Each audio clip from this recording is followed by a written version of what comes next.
go to value it and report it to my fund administrators, I need to report it to my auditors, etc. Those kind of services that we're looking to provide. Yeah. Hello? Yeah, so I kind of agree more with both what Brian and Henry have said. And I think from a custody perspective and from Ledger's perspective, we're kind of agnostic, so I'm not going to say whether your best custodian is coming from a traditional custodian through a bank or through an exchange or some other form. But I think the key thing is, at the end of the day, what's going to really drive investors to put money? It comes down to trust at the end of the day. So having the right kind of infrastructure, and I think you're going to see different types of investors put money with different types of organization. A more traditional, let's say, crypto hedge fund that is very comfortable with the space is probably going to be relatively agnostic in terms of the provider, and I completely agree with Henry. It's looking to kind of get a service done. But today, let's say if I'm a pension fund like a Temasek or a GIC in Singapore, and I have a lot of accountability and scrutiny around my business, I may then say, okay, well, is there a global bank out there? The Standard Chartered offer custody services for crypto assets. And part of it is always about how you shy off some of the accountability. So as much as at the end of the day, the services can be secured by another provider, I think what will also drive it is going to come to the investor's appetite in terms of how safe they feel investing in this asset class, because it is still early days today. So the way how I see this landscape potentially kind of evolving is that you're going to see different types of custody providers all providing different types of services. And even when I look at a bank, for example, they're going to have some of the strictest KYC and AML standards. Chances are 90% of the crypto investors today may not pass those standards, so they wouldn't even be able to leverage those types of services.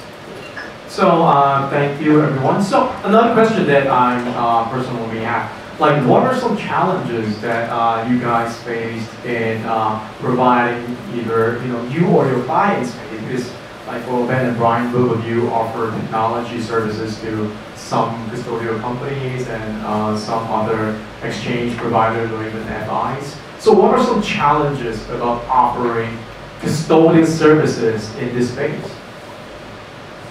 Sure, I'll take a stab first.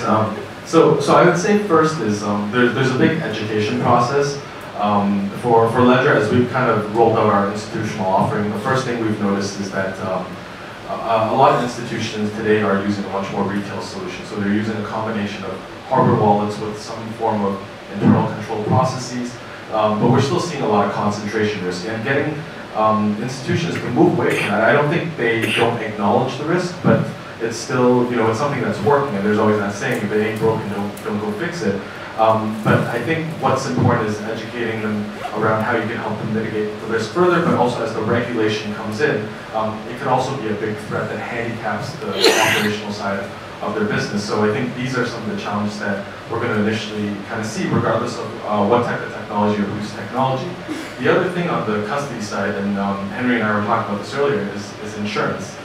Because we saw from the SFC sandbox back in early November around insuring, cold wallets, hot wallets, and if you talk to any insurance provider right now out there, yeah, I can write you a policy, but then you might as well not do the business anymore because the cost of the policy is so high. So how do you educate insurance companies so that they're willing to underwrite policies at a reasonable level? Because at the end, to really be a custodian, you're safeguarding your client's assets, and you need to insure the assets.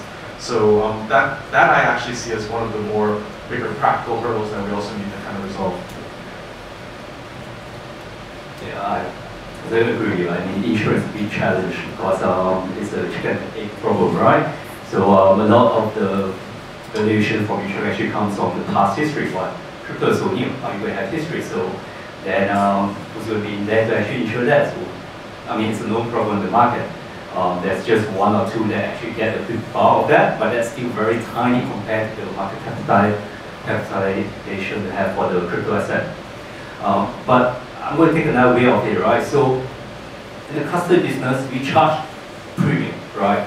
So we charge premium. Institution always says that, well, why you charge so much? Oh, why are you charging so less? So education of that is like, well, there's a lot of effort vector that we're helping you to actually look at. So if you look at a few weeks back, so in one Ledger, a bunch of hackers actually trying to hack through ledger using side channel. So side channel is basically a kind of attack where the energy of that is like someone able to actually look at your face, because of your facial expression or your voice, be able to actually know that what you are thinking or what's in your head. So that's a similar thing with side channel attacks on any of the hardware devices that actually store this private key, right? So they actually use some hardware movement, the noises, the electrical voltage. They just need to be around the vicinity area. They'll be able to actually trace that. So educating them that there's a lot of different vectors that we're actually helping you to actually safeguard. That it's not easy. And the other side that a lot of people kind of like not looking into is the operation of that.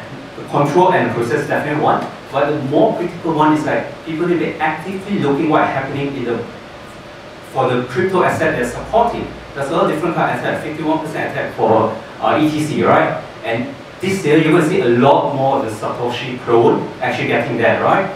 And then there are smart contract being hacked, right? And then you have fork, you have upgrade. There are all these different risks, right? If you're just thinking traditional, you're saying, oh, you know what? I'm just keeping gold, and gold stays there, it just stays there.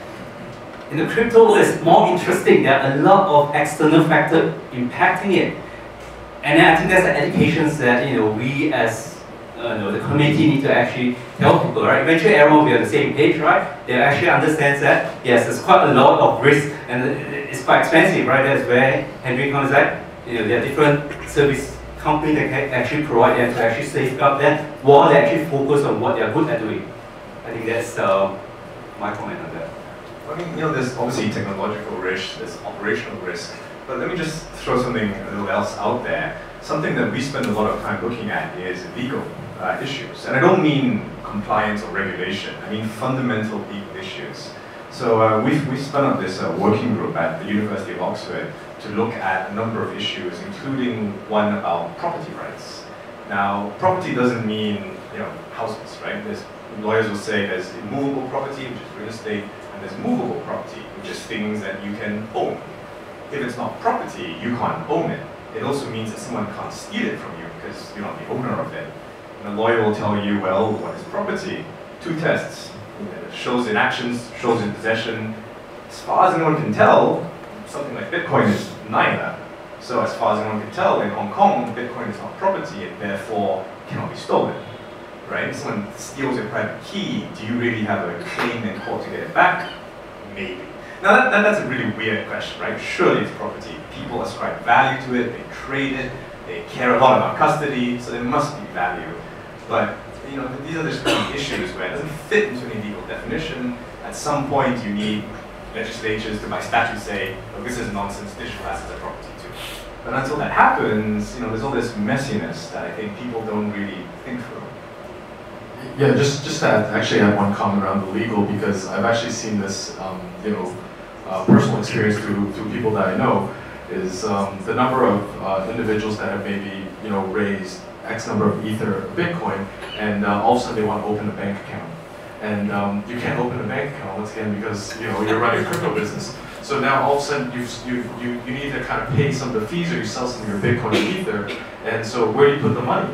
So they put it in their personal bank account. And I tell my friends, I'm like, hey buddy, that's embezzlement. You can go to jail for that actually. And I think this is kind of signs of some of the the immaturity in the space. And this example has probably happened a lot more than people realize, because I've heard it at least from 3 different individuals that I know. And I think this is where custodianship kind of comes in, because it helps you actually mitigate these types of legal risks as well. So another question, probably directly at Henry, because you're the company was running a custodial service. So what is the difference between the traditional custodial services for traditional financial assets and a custodial services for crypto assets? I mean, I think as my colleague said, I don't think there's any difference to the service. It's just that the asset that you're touching is different. The technological layer is different. So some things like the financial world doesn't deal with their assets anymore. If you try and walk into a bank with $5 million worth of bearer bonds, they'll arrest you. Or cash, right? You try and deposit $5 million US in cash at your local HSBC branch and see what happens. So the world is just not set up for bearer assets anymore. And most digital assets effectively function in that way. So there's a lot of those kind of issues to sort out. But at the end of the day, we're doing the same job.